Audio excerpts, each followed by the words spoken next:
से गिर जाए तो फिर तो जय सिया राम। जितनी ऊंचाई से गिरोगे उतनी ही दुर्गति पाओगे,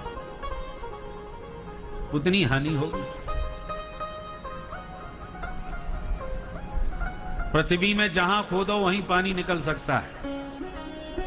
ये बात अलग है कि कहीं 500 फुट पे है तो कहीं 50 फुट पे है तो कहीं 5 फुट पे ही निकल जाए। पर विडंबना तो उस व्यक्ति की है जो 5 फुट खोद के पानी निकाल सकता है, इतना ऊपर पानी का स्तर है, और फिर भी प्यासों मर रहा है कि क्या करें, भगवान ने पानी की कोई व्यवस्था ही नहीं करी। पर 5 फुट नहीं खोदना चाहेगा और प्यासा मर रहा है। भाई 500 फुट नीचे खोदने वाली बात है तो समझ में आती है कि क्या करें, इतना हम पर साधन नहीं है जो इतनी गहराई तक हम खोद पाए। पर मात्र 5 फुट पे पानी निकल सकता है, फिर भी तुम प्यासे मर रहे हो जिंदगी में। उसी प्रकार 84 लाख योनियों में सर्वश्रेष्ठ शरीर मनुष्य का, और मानवों में भी सर्वश्रेष्ठ ब्राह्मण देह, और ऐसे उत्तम विप्र कुल में जन्म लेकर के भी यदि आपने ब्रह्म साक्षात्कार नहीं किया तो आपकी सबसे बड़ी हानि है। ब्राह्मण से ही देहो यम क्षुद्र कामाय नेष्यते, कृच्छ्राय तपसे चेह प्रेत्यानंद सुखाय च। सर्वश्रेष्ठ ब्रह्मांड में जो उत्तम शरीर है वो ब्राह्मण देह है, और विप्र देह पाकर के भी आप केवल नौन तक लकड़ी के पीछे ही भागते रहे, वैराग्य जगत से नहीं हुआ, ब्रह्म साक्षात्कार के लिए आपकी जिज्ञासा ही नहीं जगी, तो इतना उत्तम शरीर पाना बेकार सिद्ध हो जाएगा, व्यर्थ सिद्ध हो जाएगा। किसी ने लोहा, जब भाई भगदड़ मची तो किसी ने लोहा छोड़ दिया, उसके पास लोहा ही था। कोई लकड़ी का काम करता था, उसने लकड़ी छोड़ दी। पर तुम्हारे पास तो हीरा था, हीरा छोड़ के भागे, तो सबसे बड़ी हानि तो तुम्हारी हुई। लोहा लकड़ी तो बात छोड़ दीजिए, उनका हानि तो उनकी भी हुई, पर उतनी बड़ी हानि नहीं हुई जितना हीरा छोड़ने वाले की हुई। वो तो अमूल्य निधि थी जो आपने छोड़ दी।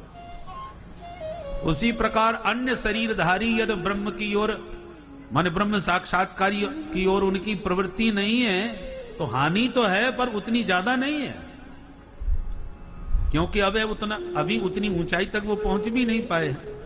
और तुम तो सृष्टि के सर्वोच्च पद पर पहुंच करके भी थोड़ी देर की बात और थी, थोड़ी हिम्मत और दिखाई होती तो निकल जाते।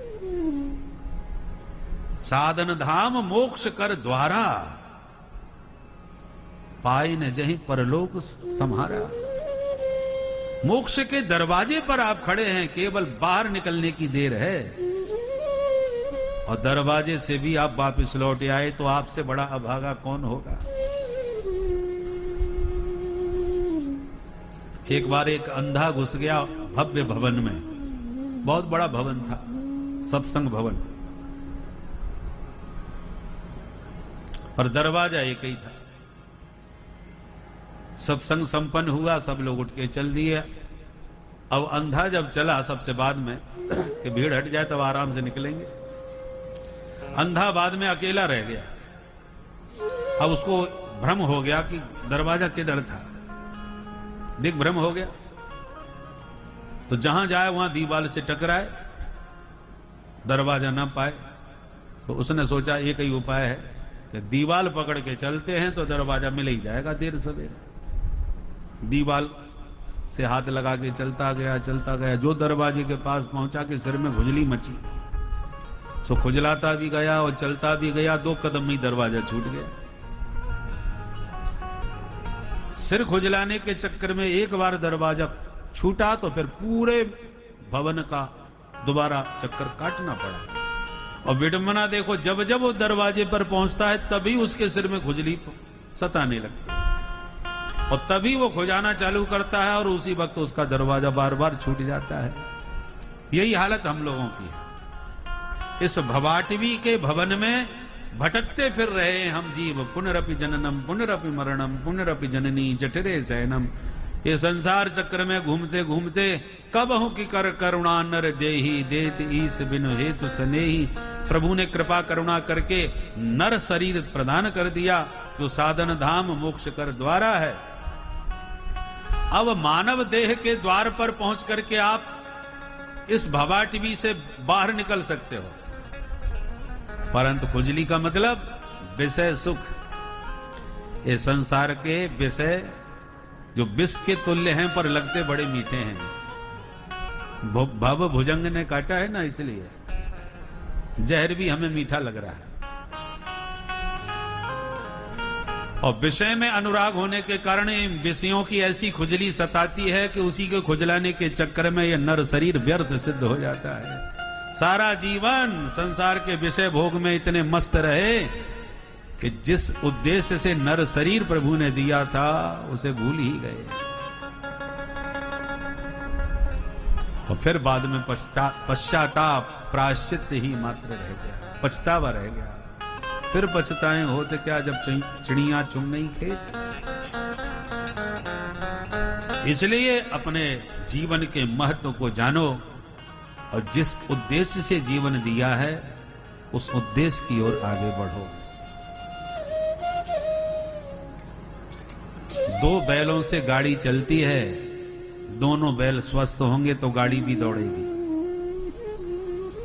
संसार में रह रहे हो, संसार का ही शरीर है, संसार के माता पिता हैं, तो ये संसार के धर्म का भी आपको निर्वाह करना चाहिए। आना जाना, लेना देना, खाना पीना, उठना बैठना, ये सब संसार के धर्म हैं, वो हमें करना ही पड़ेगा। उसके बिना न शरीर काम करेगा, न संसार के व्यवहार के बिना जिंदगी भी गड़बड़ा जाएगा। ये सांसारिक धर्म है, पर केवल उठने बैठने, खाने पीने, लेने देने में ही जिंदगी न चली जाए। जिस उद्देश्य से भेजा है उस उद्देश्य को भी लक्ष्य बनाओ, उसकी तरफ भी थोड़ा ध्यान लगाओ। ये दूसरा बैल है, बैल माने धर्म। तो ये दो बैलों की गाड़ी है और दोनों बैल स्वस्थ रहेंगे तब आप लक्ष्य की ओर आपकी गाड़ी दौड़ेगी। संसार का व्यवहार भी निभाओ, काम करते चलो, साथ में नाम जपते चलो। तो काम तो दुनिया के सब करते हैं पर नाम जप का समय नहीं है। एक माला फेरने की भी फुर्सत नहीं है महाराज, बहुत समय है, बहुत काम पड़ा है महाराज। माला लेके कौन बैठेगा, कौन भजन करेगा? तो मूल उद्देश्य तो वो था, पर उसी के लिए हमारे पास समय नहीं है। 24 घंटे होते हैं एक दिन में, 4 घंटे तुम प्रेम से तान दुपट्टा सो, 8 घंटे सही, 3 विभाग कर दो, 8 8 8, तो 8 घंटे ठाठ से सो। इससे ज्यादा सोना भी नहीं चाहिए। 8 घंटे बहुत ज्यादा होता है, 7 घंटे में भी पर्याप्त नींद हो जाती है। 8 घंटे भी आप प्रेम से सो सकते हैं तो 8 घंटे फिर संसार के काम करो।